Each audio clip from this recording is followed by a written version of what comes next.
Mahatma Gandhi, the power of non-violence. In the early 1900s, a quiet, unassuming lawyer named Mohandas Gandhi arrived in South Africa. It was there, facing discrimination firsthand, that he first began to shape an idea that would change the world. He called it Satyagraha, the force of truth, a belief that injustice could be resisted not through violence, but through peaceful, unyielding protest.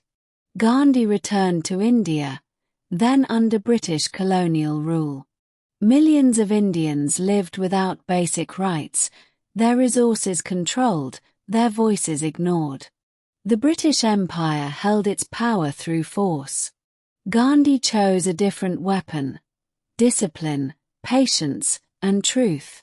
He asked people not to fight with fists or guns, but to resist with dignity, to refuse cooperation with unjust laws, to endure suffering without returning it. In 1930, Gandhi led thousands of people on the Salt March, a 240-mile walk to the sea in protest of British salt taxes. It was a simple act: walking, making salt by hand. But it captured the attention of the entire world and exposed the cruelty of colonial rule without a single act of violence. He was arrested many times. He faced beatings, imprisonment, and hatred. He fasted for weeks, risking his own life, to call for peace between religious communities torn apart by conflict.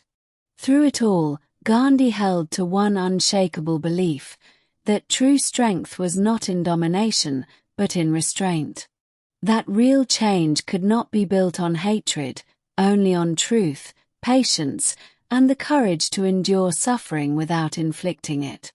In 1947, after decades of struggle, India won its independence. Gandhi's method of non-violent resistance did not just free a nation, it became a blueprint.